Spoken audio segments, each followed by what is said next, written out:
Shalom, salam sejahtera bagi kita semua. Kembali lagi dalam renungan harian kita.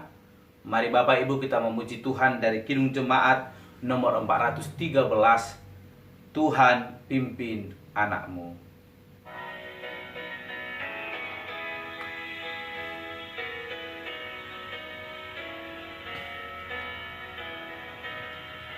Tuhan pimpin anakmu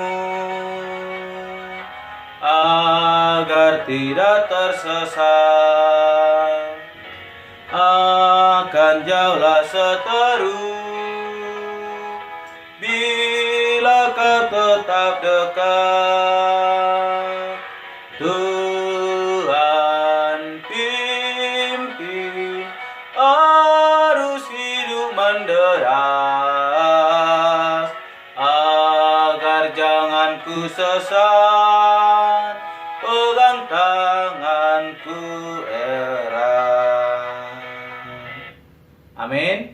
Mari Bapak Ibu kita membuka Alkitab kita dari kitab Ayub pasalnya yang ke-36, ayatnya yang ke-26 sampai dengan ke-33 dan pasal 37 ayat 1 sampai dengan yang ke-24. Demikianlah firman Tuhan. Sesungguhnya Allah itu besar, tidak tercapai oleh pengetahuan kita. Jumlah tahunnya tidak dapat diselidiki. Ia menarik ke atas titik-titik air dan memekatkan kabut menjadi hujan, yang dicurahkan oleh mendung dan disiramkan ke atas banyak manusia. Siapa mengerti berkembangnya awan dan bunyi gemuruh di tempat kediamannya? Sesungguhnya ia mengembangkan terangnya di sekelilingnya dan menudungi dasar laut.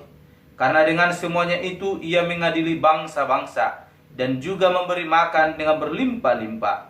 Kedua tangannya diselubunginya dengan kilat petir dan menyuruhnya menyambar sasaran. Pekik perangnya memberitakan kedatangannya, kalau dengan murka ia berjuang melawan kecurangan. Sungguh oleh karena itu hatiku berdebar-debar dan melonjak dari tempatnya. Dengarlah gegap gempita suaranya, guru yang keluar dari dalam mulutnya. Ia melepaskannya ke seluruh kolong langit dan juga kilat petirnya ke ujung-ujung bumi. Kemudian suaranya menderu, ia mengguntur dengan suaranya yang megah. Ia tidak menahan kilat petir bila suaranya kedengaran. Allah mengguntur dengan suaranya yang mengagumkan. Ia melakukan perbuatan-perbuatan besar yang tidak tercapai oleh pengetahuan kita. Karena kepada salju ia berfirman, jatuhlah ke bumi, dan kepada hujan lebat dan hujan deras, jadilah deras. Tangan setiap manusia diikatnya dengan dibubuhi meterai, agar semua orang mengetahui perbuatannya. Maka binatang liar masuk ke dalam tempat persembunyiannya dan tinggal dalam sarangnya. Taupan keluar dari dalam perbendarahan dan hawa dingin dari sebelah utara. Oleh napas Allah terjadilah es dan permukaan air yang luas membeku. Awan pun dimuatinya dengan air dan awan memencarkan kilatnya. Lalu kilatnya menyambar-nyambar ke seluruh penjuru menurut pimpinannya, untuk melakukan di permukaan bumi segala yang diperintahkannya. Ia membuatnya mencapai tujuannya, baik untuk menjadi pentung bagi isi buminya, maupun untuk menyatakan kasih setia. Berilah telinga kepada semuanya itu, hai Ayub. Diamlah dan perhatikanlah keajaiban-keajaiban Allah. Tahukah engkau bagaimana Allah memberi tugas kepadanya dan menyinarkannya cahaya dari awannya? Tahukah engkau tentang melayangnya awan-awan, tentang keajaiban-keajaiban yang dari Yang Maha Tahu? Hai engkau yang pakaiannya menjadi panas, jika bumi terdiam karena panasnya angin selatan, dapatkah engkau seperti dia menyusun awan menjadi cakrawala, keras seperti cermin tuangan? Beritahukanlah kepada kami apa yang harus kami katakan kepadanya. Tak ada yang dapat kami paparkan oleh karena kegelapan. Apakah akan diberitahukan kepadanya bahwa aku akan bicara? Pernahkah orang berkata bahwa ia ingin dibinasakan? Seketika terang tidak terlihat karena digelapkan mendung, lalu angin berembus, maka bersilah cuaca. Dari sebelah utara muncul sinar keemasan. Allah diliputi oleh keagungan yang dahsyat. yang maha kuasa yang tidak dapat kita pahami. Besar kekuasaan dan keadilannya. Walaupun kaya akan kebenaran, ia tidak menindasnya. Itulah sebabnya ia ditakuti orang. Setiap orang yang menganggap dirinya mempunyai hikmat tidak dihiraukannya. Amin. Bapak Ibu saudara terkasih dalam nama Tuhan Yesus Kristus, panjang lebar kita telah membaca ayat renungan firman Tuhan akan kita renungkan hari ini. Dan tema firman Tuhan yang akan saya bagikan pada hari ini adalah terang dan gelap. Sekali lagi, terang dan gelap. Kita kembali Bapak Ibu membahas tentang bagaimana Elihu boleh memberikan masukan kepada Ayub, supaya Ayub boleh menyadari setiap perbuatan yang boleh dilakukannya dalam kehidupannya. Dalam perlindungan kita hari ini, Elihu boleh menyampaikan bagaimana pandangannya mengenai Allah. Dia berkata bahwa Allah yang maha kuasa, Allah yang maha besar itu menguasai seluruh isi dunia ini. Dia berkuasa atas segala sesuatu yang boleh terjadi di tengah-tengah muka bumi ini.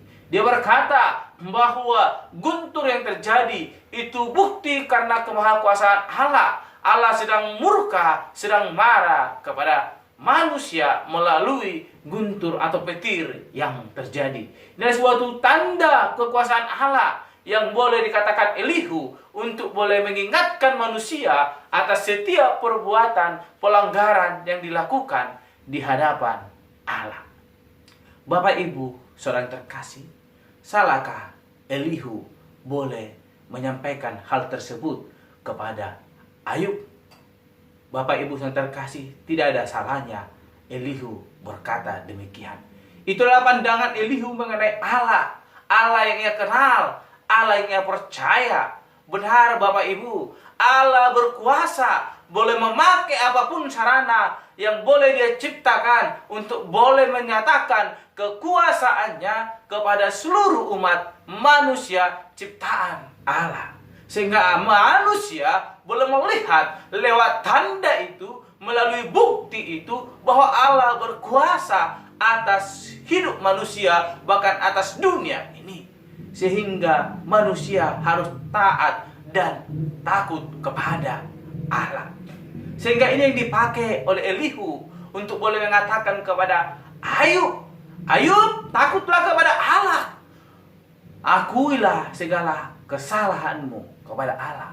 Karena Allah telah mengguntur kepadamu, menyatakan kesalahanmu lewat setiap penderitaan yang engkau alami. Namun Bapak Ibu, yang paling penting akan kita pelajari hari ini dari apa yang disampaikan oleh Elihu, kita melihat bahwa setiap orang yang hidup di dalam terang Kristus akan dapat melihat kekuasaan Allah. Namun setiap orang yang masih hidup dalam kegelapan, maka akan menerka-nerka seperti apakah kekuasaan Allah itu, seperti apakah kemuliaan Allah yang dapat dinyatakan atas kehidupan manusia. Sehingga Elihu boleh seakan-akan mengetahui mengenai Allah yang sesungguhnya, dan dia menerka-nerka. Sekalipun mungkin Bapak Ibu kita melihat Elihu boleh menyatakan kekuasaan Allah lewat setiap pernyataannya, namun tindakannya ketika menyampaikan itu kepada Ayub bukan seperti kasihnya kepada Ayub. Bukan karena Elihu mengenal benar Allah yang ia percaya, Allah yang disembah oleh Ayub. Sehingga penting Bapak Ibu kita mengetahui bahwa setiap orang yang berada dalam kegelapan mungkin bisa mengatakan bahwa Allah itu berkuasa, namun belum tentu dia boleh merasakan kekuasaan Allah itu sehingga dia berbicara secara real mengenai Allah yang ia sembah, sebagaimana yang dikatakan oleh Elihu. Dan dia menjustifikasi bahwa apa yang dialami oleh Ayub adalah suatu perbuatan karena kefasikan, sehingga dia mengalami penderitaan. Bapak Ibu yang terkasih, Allah berkata bahwa setiap orang yang boleh hidup dalam terang Kristus akan memancarkan terang tersebut. Elihu datang menghampiri Ayub, suatu perbuatan yang sangat baik. Tetapi tindakannya ketika bertemu dengan Ayub ini yang tidak mencerminkan orang yang sungguh-sungguh mengenal kebenaran itu, mengenal terang yang sesungguhnya. Sehingga kehadiran Elihu bukan untuk menerangi kehidupan Ayub, malah membuat kekelaman itu semakin gelap. Elihu menjadikan Ayub semakin terpuruk karena menuduh Ayub telah berbuat kefasikan. Sehingga Bapak Ibu yang terkasih, kembali firman Tuhan hari ini mau berkata kepada kita, terang dan gelap. Orang yang hidup dalam terang Kristus akan memancarkan terang, sehingga orang yang melihat terang itu merasakan kasih yang daripada Allah. Namun ketika kita masih hidup dalam kegelapan, maka kita akan hanya menerka-nerka, dan perkataan yang keluar dari mulut bibir kita akan menyakiti orang-orang yang di sekitar kita. Bukan membawa berkat, makan membawa malapetaka bagi orang yang mendengar. Sebagaimana yang disampaikan Elihu, mari kita belajar, Bapak Ibu terkasih. Mari kita hidup dalam terang Kristus, sehingga dimanapun kita berada, kita boleh memancarkan terang itu. Namun ketika hidup kita masih berada dalam kegelapan, ingatlah, apapun usaha kita untuk menyampaikan terang itu, tanpa kita mengetahui sebenarnya terang itu apa dan siapakah terang itu, maka kita akan asal menerka-nerka dan membuat orang lain yang mendengar merasa sakit hati, bahkan semakin terpuruk. Lewat renungan kita diajarkan, mari kita sungguh-sungguh mengenal Kristus yang kita sembah.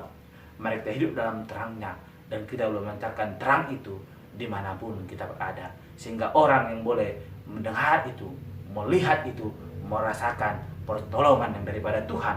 Ketika mereka mengalami persoalan, mereka mendapatkan kekuatan baru untuk boleh dimampukan Allah menyelesaikan persoalan yang mereka alami. Amin. Mari kita berdoa. Bapa Surgawi, kami bersyukur untuk perenungan hari ini yang mengajarkan kami untuk boleh hidup dalam terang Kristus.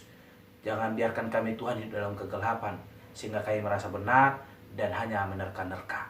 Tapi biarlah kami hidup dalam terang Kristus, dan kami boleh berbicara sesuai dengan kehendak Allah, dan apa yang boleh kami perbuat, apa yang kami katakan, semuanya itu memancarkan terang kasih Kristus, sehingga setiap orang yang boleh kami ketemui, kami jumpai, dan kami layani, boleh merasakan terang Kristus, dan mereka hidup dalam terang Kristus. Dan ketika mereka mengalami kesulitan persoalan hidup, mereka boleh berkemenangan di dalam terang yang daripada Tuhan Allah. Terpuji Engkau Bapa, yang menjadi kerinduan kami. Dan Tuhan Yesus kami berdoa dan mengucap syukur. Haleluya.